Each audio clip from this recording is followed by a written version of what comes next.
So what if you had one last chance, one final class to learn the most important lessons about life? That's the powerful idea behind the incredible book, Tuesdays with Morrie. Today, we're going to step into the classroom of a professor who, when faced with his own mortality, did something amazing. He decided to teach one last course on how to truly live. So I want you to really think about this for a second. If you could have one final class on the meaning of it all, what would you want to learn? What would be the most crucial thing you'd need to know? Because that's exactly the journey we're about to go on. And this quote right here, this is the heart of it all. The most important thing in life is to learn how to give out love and to let it come in. That's from Morrie Schwartz, the professor at the center of our story. This simple, powerful idea is pretty much the foundation for every lesson he shares. So, how did this incredible last class even happen? Well, it didn't start in a university classroom. It started with a life-changing diagnosis. Professor Morrie Schwartz gets this devastating news. He has ALS, a disease that will slowly take away his physical abilities. But in the face of that, Morrie makes a pretty remarkable choice. He decides to turn his final days into his greatest lecture ever, a one-on-one class with his old student, Mitch. And the subject? Life itself. Okay, so a huge theme in Morrie's teaching was this constant fight, this tug of war between what our culture tells us is important versus what actually gives our lives meaning. He saw this as one of life's biggest challenges. You know, Morrie said our culture is always screaming at us about success, money, and status. But he saw that chasing those things often just leaves people feeling empty. For him, the real stuff, the things that truly matter, were much simpler. Love, real connections with people, and having a sense of purpose. So, if we're supposed to tune out all that noise from our culture, what should we focus on instead? Well, Morrie gives us this amazing toolkit for building a life that actually feels meaningful. Now, one of his most powerful tools is this idea of detachment. And listen, it is not what you think. It's not about being cold or shutting down your feelings.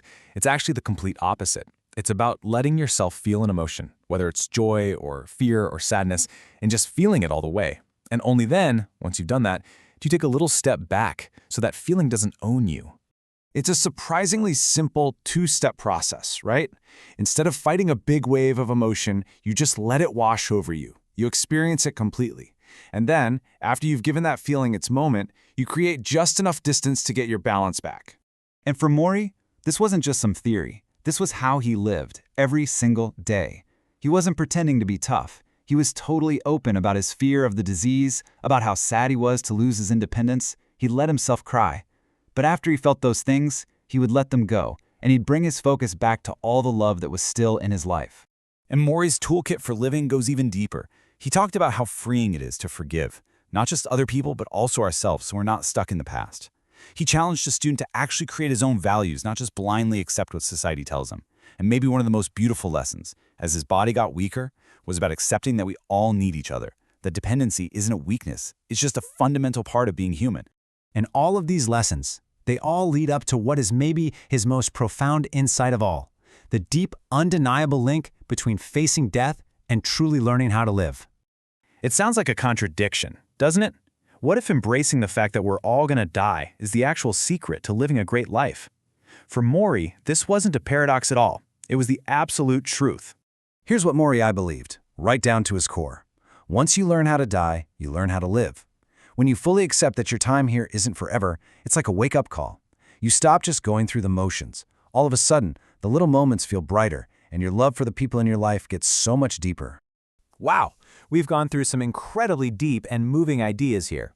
So now, let's take a moment and think about how these lessons can actually show up in our own lives. If there is just one single takeaway from Morrie's final class, it's this. Slow down. Be present. Appreciate the people around you and pour your energy into what truly, genuinely matters to you. Do it now, while you still have the chance. Okay, now it's your turn to make this a little more personal. I'm going to ask you 3 questions based on Morrie's wisdom. After each one, go ahead and pause this explainer and just really sit with the question for a minute. Ready? First up, what is Morrie's attitude toward his illness and how does he face it? Go ahead and pause here to think about your answer. All right, next question. Let's revisit that key idea. What does Morrie really mean by detachment? Think back to that simple two-step process. Pause here and collect your thoughts. And finally, the biggest question of all. According to Morrie, how do you learn how to live? This is the heart of everything he taught. Take your time with this one. Pause and really let it sink in. Thanks so much for joining us on this little journey through Morrie's final class.